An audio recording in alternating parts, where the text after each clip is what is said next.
Assalamualaikum warahmatullahi wabarakatuh.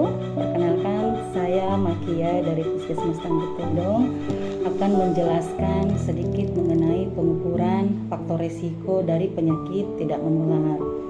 Nah, sebelumnya kita harus mengetahui apa sih penyakit tidak menular itu. Penyakit tidak menular itu merupakan penyakit yang tidak bisa ditularkan dari orang lain ke orang lain secara menahun dan dalam jangka waktu yang panjang. Nah, untuk mengetahui pengukuran faktor risiko dari penyakit tidak menular ini dengan melakukan deteksi dini, yaitu deteksi dini hipertensi dengan melakukan pengukuran tekanan darah, deteksi dini diabetes dengan melakukan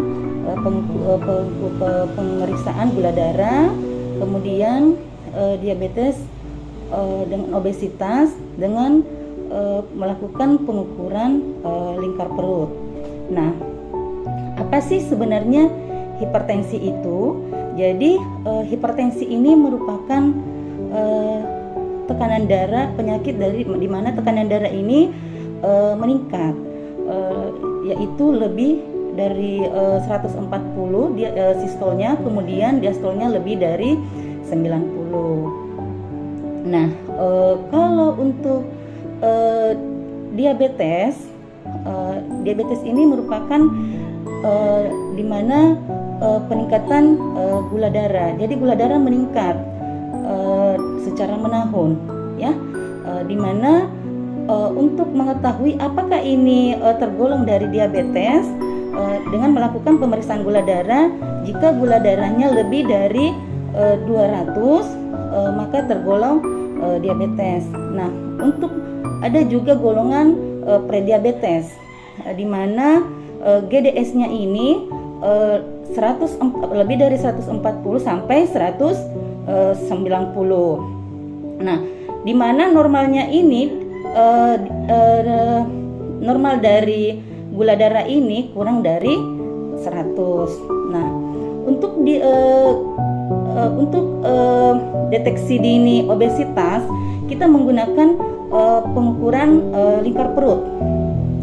Jadi pengukuran lingkar perut ini kita lakukan pada klien dengan menggunakan pengukuran sentimeter. Kita mengukur lingkar perutnya, bisa mengetahui apakah ini orang tergolong dari obesitas atau tidak. Nah, di sini kita bisa mengedukasi juga pasien bahwa apakah jika tergolong dari hipertensi harus mengurangi makanan yang rendah garam, rendah lemak, ya. Kalau untuk pasien tergolong diabetes, jika gula darahnya lebih dari 200, itu kita melakukan juga GDP dulu. Jika GDP-nya lebih dari 128, maka tergolong DM. Nah, di sini kita harus menyarankan bahwa harus diet gula, diet DM, ya, mengurangi makanan yang mengandung karbohidrat, mengandung gula yang banyak. Kalau misalnya suka minum teh harus dikurangi lagi atau menggunakan gula khusus, ya. Untuk obesitas kita harus mengedukasi bahwa agar pola makan dijaga, ya, agar pola makan dijaga.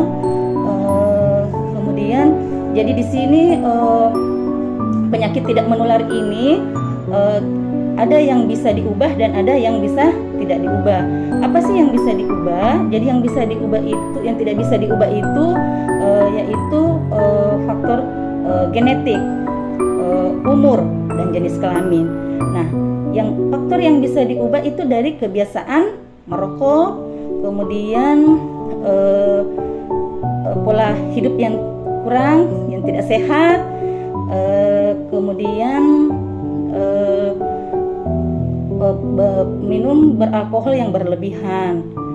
Nah, sampai di sini ada pertanyaan? Ada pertanyaan? Oke. Kalau tidak ada pertanyaan, kita akan melakukan praktek, ya.